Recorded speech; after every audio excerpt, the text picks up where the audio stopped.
Hello, this is Aaron Holmberg at Corvallis Middle School, and this is part one of a video reviewing the concepts on the assessment for patterns and coordinate grids. The assessment starts out with just some basic recognition of how to use a coordinate grid system, and the really key idea here is the idea of ordered pair. And of course, we really emphasized in class that you have these two letters that signify the ordered pair. The first one always is your horizontal direction, and the second one is always your vertical. Horizontal always comes first, vertical is second. Students have been understanding that this is actually talking about both directions horizontal and both vertical directions there, up and down. But we in 5th grade pretty much spend most of the time talking about just the positive directions in both of those, the going to the left and going up. So in the top one, number 1 here, which point is located at 1, 8?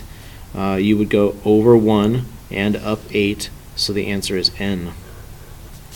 And that is listed as 1, 8. And it can't be 8, 1 because 8, 1 would be over 8 and up 1 would be there.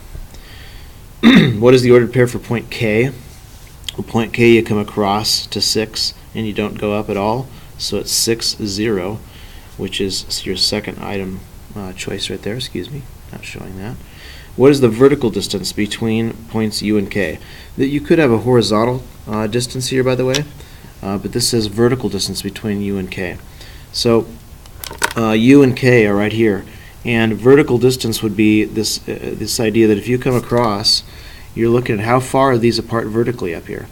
Many students do things like they'll go 1, 2, 3, 4, 5, 6, 7, and they're just counting the distance kind of apart following the grid, and that's not what it's asking. It's asking how much is the vertical distance between U and between K, and I just extend these lines so you can see it off the edge. It's 1, 2, 3, 4. That's the vertical distance. You could also have the horizontal distance. If I use these same 2 points and pull it down like this, the horizontal distance would be 1, 2, 3. And sometimes students they forget that vertical is talking about up and down and horizontal is talking about side to side, and so that's a really key thing to remember if they've forgotten that. 4. Which expression tells how to find the horizontal distance between points N and C? So here is N and C, and really what you're doing is you're basically subtracting the 1 from the 4. If I put both of my coordinates up here, this one is 4, 8. In class we talked about how you kind of could ignore what's common in the two and perform subtraction between the other two. Depending on what order they are, it doesn't really matter. You would just take the smaller from the larger when you're dealing with both positive coordinates like this. So 1 is taken from 4, and that is your last choice right here. Simple map here. It says this girl can walk from home to school. It says she can walk from home to school in fewer than 8 blocks. That phrase, in fewer than 8 blocks, is really important. Many students didn't know what to do with that phrase, and that means, of course, that on this grid, is there a way for this girl to get from home to school in less than 8 blocks, like 7 blocks? And if there is, that means she's correct. One of the questions students had to answer for a point is it possible? So they need a yes or no answer. In the case of this question, it's going to be no.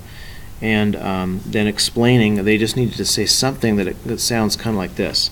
If you follow the grid and you count across, that's 8 to go that direction right there. That's exactly 8. If you went across the other way like this and down, that's still 8.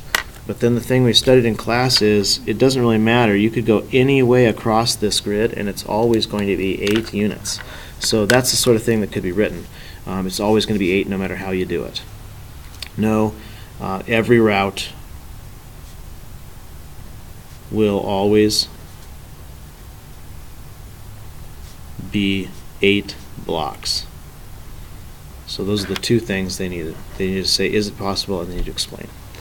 Number 6, which ordered pair is not shown on the line shown in this graph? Well, what would be really important, I think, is just to take each of these and graph them on there if you want to be successful as a student. Don't just kind of guess or look at it and then just select an answer. But it's always good to be thorough here. So 2, 5, well, that's on it, so that one's not good. 4, 6 is on it, and that's not good. 6 and 7 is on it, so that's not good. 8 and 10, 8 and 10 is right here, and that is not on it, so that's your answer. And that's the end of part 1.